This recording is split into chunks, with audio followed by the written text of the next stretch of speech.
Petal 12, Reflections. What's in your cage? Effort is required. Life is short, but life is eternal. Another paradox. Buddha says one lifetime is but a blink of an eye, yet for some it could be a never-ending torture. We have forever to be tortured if we choose it.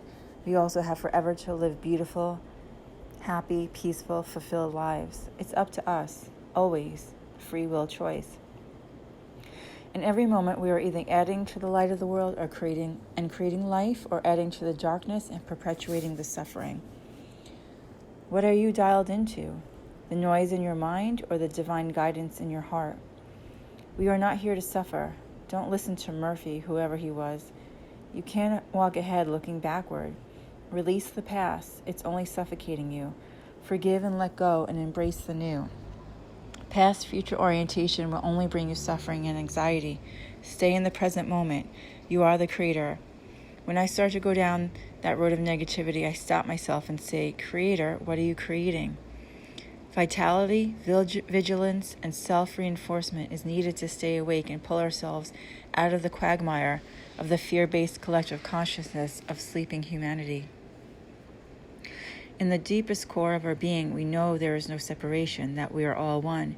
Yet in another sense, we are all alone, another paradox. Nobody can change you. Nobody can wake you up. Nobody can discover who you are for you.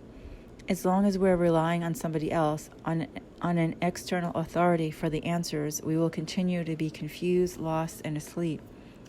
The hero's journey, the way of the peaceful warrior, must be taken alone. Of course, we will have help along the way from others and from above, but at the end of the day, before you close your eyes at night, the only person you are accountable to and the only person who can change you is yourself. Inner work and diligence is required.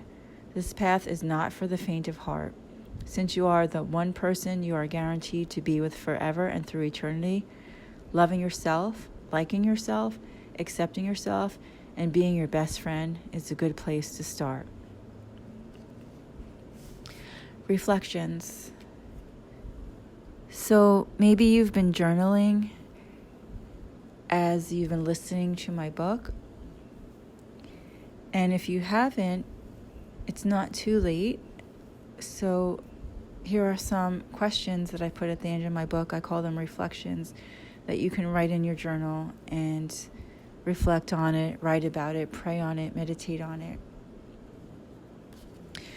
Where are you not loving yourself? Accepting yourself 100%. Can you practice kindness and compassion toward yourself? Self-rejection is the greatest enemy of the spiritual life because it contradicts the sacred voice that calls us the beloved. Being the beloved expresses the core truth of our essence. Are there any areas in your life that you're not being honest with yourself, not in integrity with your thoughts, feelings, words, and actions?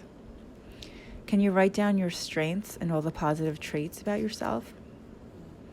What's covering you up? What is in the way of you truly shining? In other words, what old patterns do you want to release that's not in alignment with your authentic self, the angel in physical form? All things you think are wrong with you, in truth, are the doorway to the discovery of your greatest strengths. Guilt, judgment, criticism, unworthiness are all guises of fear. Fear is paralyzing. Fear keeps you in a cage and doesn't allow you to be the free heart you are. Fear can be an acronym for false evidence appearing real, or face everything and rise. Is there something in your life that you are not forgiving yourself for? Can you practice acceptance and let it go? There are no mistakes, just experiences. Are there people or situations that really bother you, rub you in the wrong way, where there is constant conflict? If you reframe it and think, I chose this, how does that feel? Every negative situation or challenge that appears before you is an opportunity to balance and harmonize your thought forms and energetic field in a loving, empowered way and become who you truly are. What are the secrets in your heart?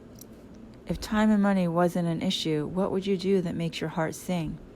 If you don't know, think about what you were drawn to when you were a little child or a teenager. For example, when I was in middle school, my best friend suffered from bad headaches. I massaged her hands on the school bus on the way to our sports games or before she went to sleep. I was only 13 and didn't know what I was doing, but it was something natural in me that came out. Will you? Notice I did not say can you. We all can. The question is, will you? Make time in your life for you to heal yourself, water your spiritual garden, and be in your sattva alpha joy. Give yourself permission to be fucking happy already and feel your perfection. You are perfect and you are free. I love you.